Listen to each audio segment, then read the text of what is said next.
guys, it's Julia and welcome back to my channel, and for today's video I'm going to be doing my August 2016 reading wrap-up, talking about all the books that I read in the month of August. For my stats this month, I read a total of 8 books, 4 fantasy, 1 manga, 1 classic, 1 magical realism, 1 contemporary, and in total 6 of the books that I read were in paperback format and 2 of them were hardcovers. 7 books by authors that were female and 1 book by a male author. My average this month, my ratings basically ranged from 2.5 to 4.5, ending up with a very good average of 4.1.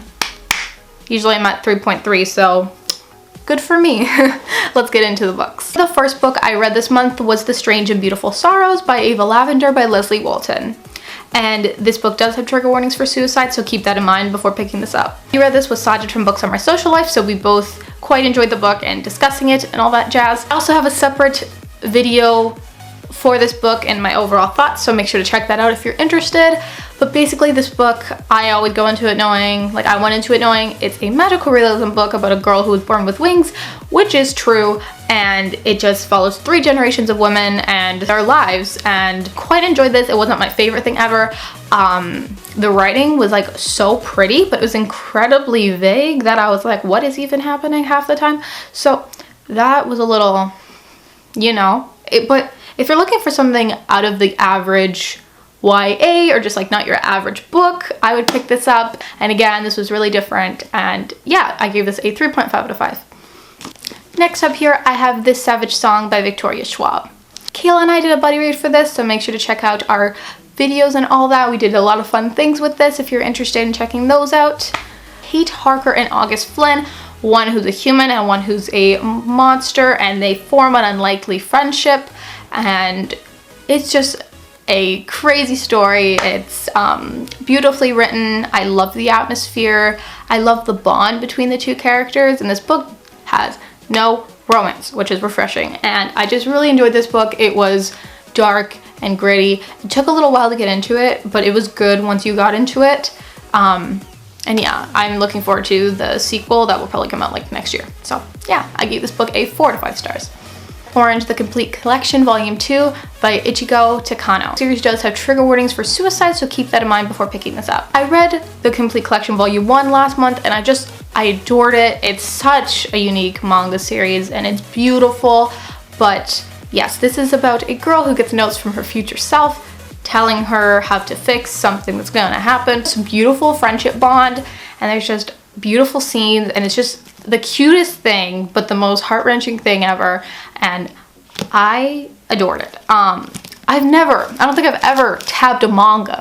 Excellent. The ending was a bit odd, like not odd, it was a bit abrupt, the ending. I do agree with what people say about the ending, but I still really enjoyed it. From this little blue tick, the manga actually ends at this blue tick. Like, this is the manga of the story, and then this is just like extra scenes, which made like no sense to me, but I give this a 3.75 out of 5 stars. Next up here, I have Moby Dick by Herman Melville, about our main character Ishmael, who narrates the story for us, who is really interesting to follow, and he later meets Captain Ahab, and it's about Captain Ahab, who has 1 leg, and he trying to get revenge on the whale that took his leg. The whale being named Moby Dick. This book took me a really long time to read. It's a thick one, and it's pretty dense. I enjoyed the beginning. I was actually really enjoying the beginning. I liked Ishmael so much, oddly enough, and I did like the writing style. Like, it was so clever and so just beautiful, but it was a lot like to take in, but like once you get used to the writing style, like you're fine for the rest of the book. But the part that I really struggled with was the middle portion, because it gets really dense. There's a lot of essays and there's a lot of things to do with whales, and it just got a little overwhelming for me, and I kind of slowly lost interest after that, and I just wanted to finish it, and I just wanted to finish it, you know. And the ending was pretty good, but it's a long read and a dense one, but it's worth the read. But I still had my issues, so I gave it 2.5 out of 5 stars. If you guys do want to see a whole separate video on this, let me know, because I did film one, but I wasn't sure if you wanted to see it. So if you want to see it, let me know. I have This Song Will Save Your Life by Leila. It does have trigger warnings for self-harm and suicide, so keep that in mind before picking this book up.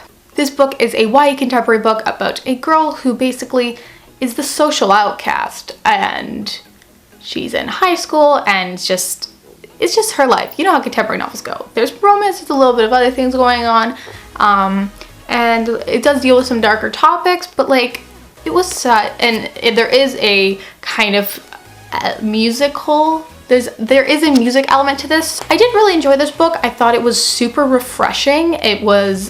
I just really hit close to home for me, in a lot of ways for me, so I did enjoy that aspect, and I just thought it was really refreshing and different, and it was just a comforting read for me, so I would definitely recommend this. I do have a whole separate book review, but I gave this a 3.75 out of 5 stars.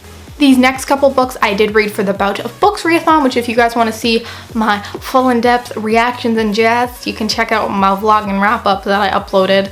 But basically, let's get into it. I have Harry Potter and the Chamber of Secrets, which took my whole reading life for a spin. I'm sure you guys know what Harry Potter is about, so I don't have to explain that to you guys, but I did quite enjoy the Chamber of Secrets, and it was a really fun and adorable, and just, it's a good read. Like, I just really enjoyed it, and I gave it a 4 out of 5 stars. I read Harry Potter and the Prisoner of Azkaban, which I gave a 4.5 out of 5 stars. I really enjoyed it. It was really good.